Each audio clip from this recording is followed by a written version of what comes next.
तो हेलो बच्चों, स्वागत है आप लोगों का अपने चैनल डी-राज एकेडमी में। और हम लोग का तो पिछला जो अपना क्लास था उसको कंप्लीट करके कर लिए हैं। अब हम लोग 10th क्लास में आ चुके हैं। तो अब 10th क्लास का हम लोग केमिस्ट्री पढ़ेंगे बहुत अच्छे से। तो देखो, पहला चैप्टर जो आप लोगों का है वो है केमिकल रिएक्शन। केमिकल रिएक्शन के बारे में पढ़ेंगे पूरे डिटेल में, टॉपिक वाइज। जो भी अपने टॉपिक दिया गया है इस चैप्टर में तो उसको अच्छे से पढ़ेंगे। लेकिन लोगों से कुछ क्वेश्चन पूछेंगे जो कि दैनिक जीवन से रिलेटेड है। लोग डेली उसको देखते होंगे, सुनते होंगे या महसूस करते होंगे। तो देखो, लिखते हैं our body digest food and दूसरा milk turn into the curd. And जो अपना तीसरा है, इन विंटर सीजन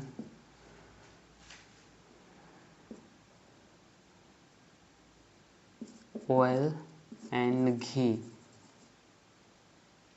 सॉलिडिफाई। ये बताओ कि आवर बॉडी, जो हम लोग का शरीर है, कैसे फूड को डाइजेस्ट करता है। कभी सोचे हो? तो इस पर थोड़ा सोचना। और देखो, मैं बता दूंगा अभी थोड़ा देर में। Milk turn into the curd. कभी देखो कि दूध दही में बदल जाता है, वो कैसे बदलता है, ये भी कभी सोचे हो? तो ये सब सोचने वाली बात है। एंड ये जो है अपना इन winter season oil ghee and solidify. तो देखो, आवर बॉडी डाइजेस्ट फूड, ये कौन से रिएक्शन से होता है? ये केमिकल रिएक्शन की वजह से होता है। एंड ये भी अपना केमिकल रिएक्शन है। केमिकल चेंज बोल सकते हैं या फिर रिएक्शन बोलो, रिएक्शन। एंड ये जो अपना है, ये कौन सा है? फिजिकल चेंज है। फिजिकल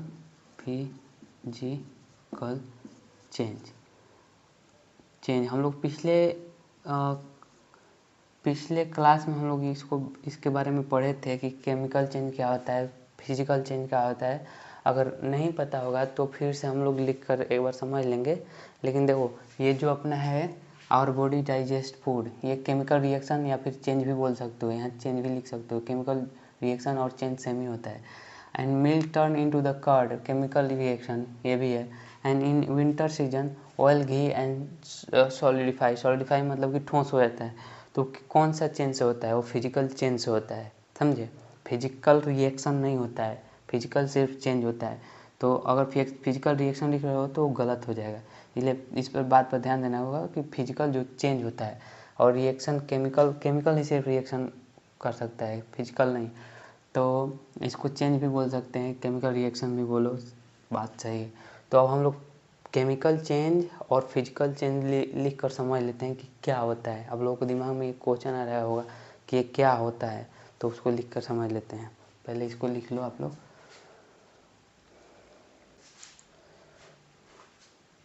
हाँ, तो बच्चों अब समझ लेते हैं chemical change and physical change.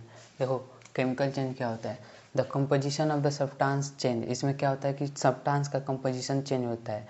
And new क्या होता है इसमें? New substance are formed whose property are different, जिसका प्रॉपर्टी क्या होगा? डिफरेंट होगा। And form original substance from original substance, जो ओरिजिनल सब्सटेंस होगा उससे डिफरेंट होगा उसका प्रॉपर्टी, जो न्यू सब्सटेंस फॉर्म होगा। जैसे कि एग्जांपल देखो, यहाँ आयरन और ऑक्सीजन क्या कर रहा है? रिएक्ट करके क्या बना दे रहा है? Fe2O3। और ये क्या होता है? ये आयरन ऑक्साइड है।